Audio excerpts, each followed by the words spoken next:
ভাই আপনি এখানে কি করেন? গেটম্যানের কাজ করি, গেটম্যানের চাকরি করি। এই মুহূর্তে ট্রেন আসবে, এই ভাই গেট তিনি বন্ধ করে দিলেন। ইনি কিন্তু ট্রেনে চাকরি করেন। এই সেই ট্রেনটি কুড়িগ্রাম থেকে আসলো এই মুহূর্তে।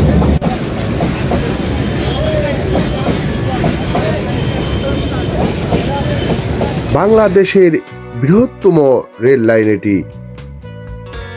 দেশের উত্তরবঙ্গ থেকে দক্ষিণবঙ্গ পর্যন্ত বিস্তৃত এই রেল লাইনটি ব্রিটিশ আমলেই নির্মাণ করেছিলেন তৎকালীন ব্রিটিশ সরকার।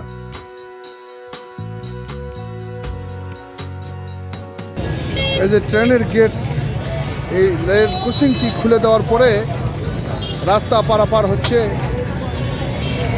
মানুষের জঞ্জাট ছিল।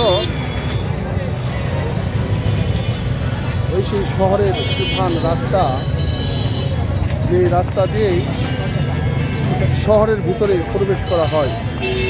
জয়পুরহাট একটি সীমান্তবর্তী জেলা।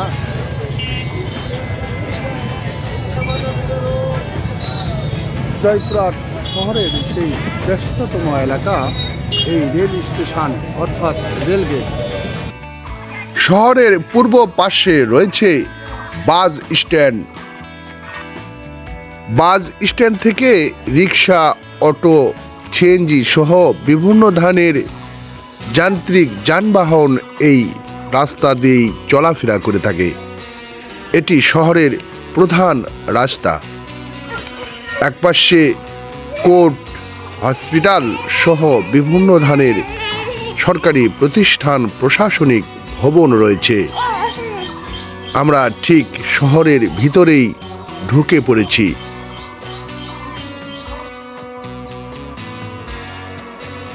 জয়পুরহাট বাংলাদেশের একটি সীমান্তবর্তী জেলা। হিলি স্থলবন্দর জয়পুরহাটের খুব কাছাকাছি। এ শহরটির প্রধান রাস্তা একটি। বিকল্প কোনো তেমন বেশি রাস্তা না থাকায় সব সময় যানজট লেগেই থাকে।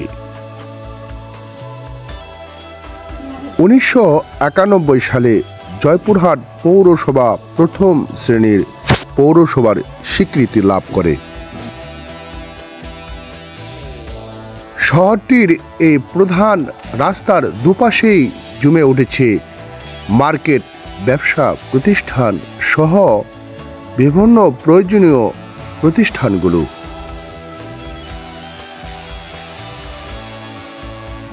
গোলাকার আকৃতির এই শহরটির আশেপাশে তেমন কোনো বড় নদী নেই, তাই বন্যারও আশঙ্কা থেকে মুক্ত এই শহর।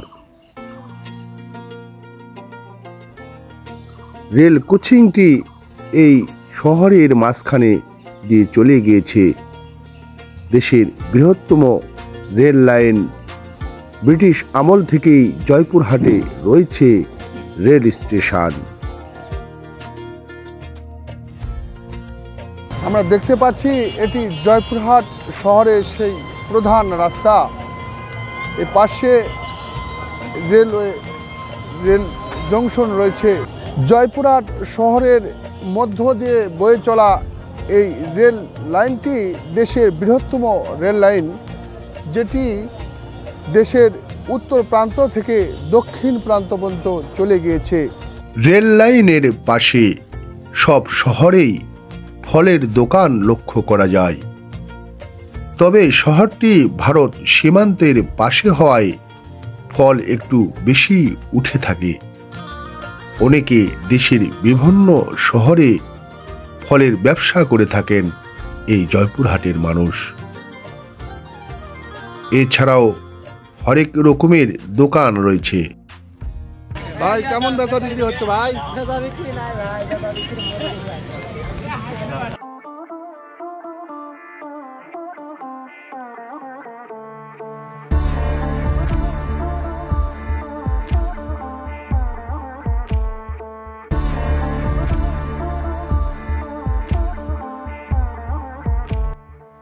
এটা সেই রেল লাইন স্টেশনের উপরে একটি ওভারব্রিজ।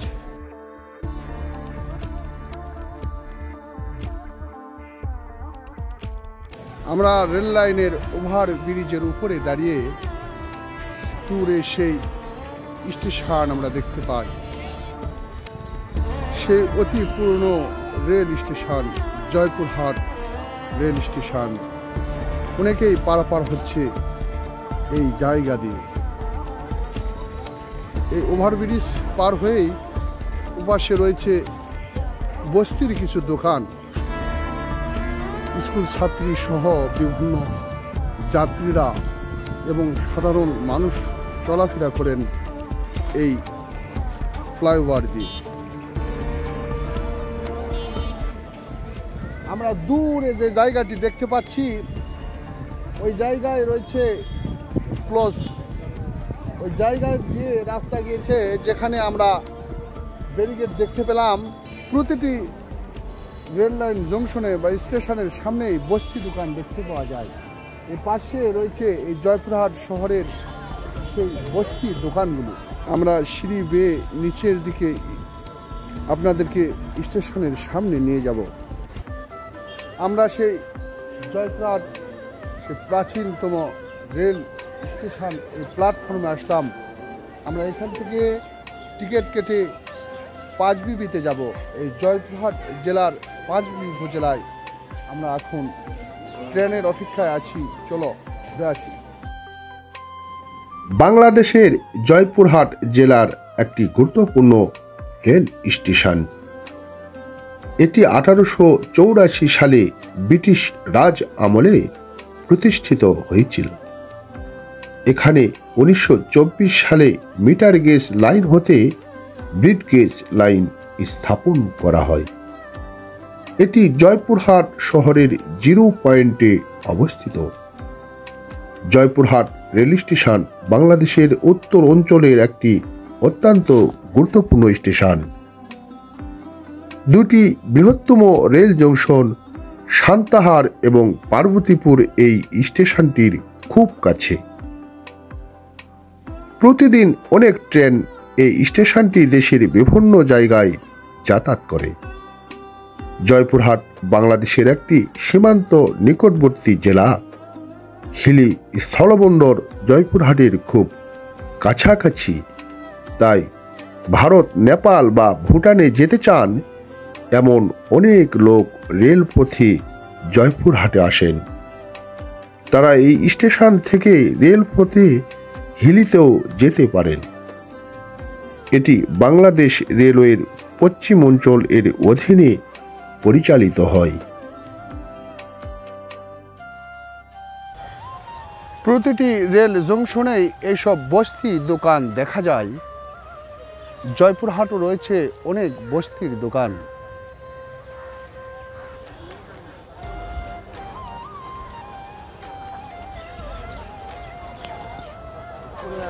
ভাই কেমন বেচা কিনা হচ্ছে? আসসালামু আলাইকুম।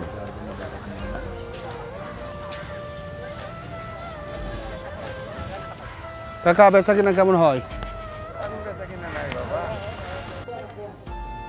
এই যে আমরা দেখতে পাচ্ছি এখানে ধুলির দোকান।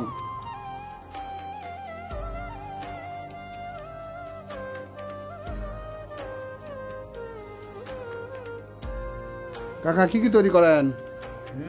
কি কি তৈরি করেন আপনি? ঢোল, খোল, ডুগি, তবলা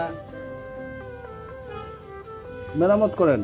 মেরামত হয়, নতুন তৈরি হয়। এই সেই বিসমুল্লাহ হোটেল অ্যান্ড রেস্টুরেন্ট। এটি জয়পুরহাটের একটি সুনামধন্য রেস্টুরেন্ট। ভাই কেমন লোকজন হয়?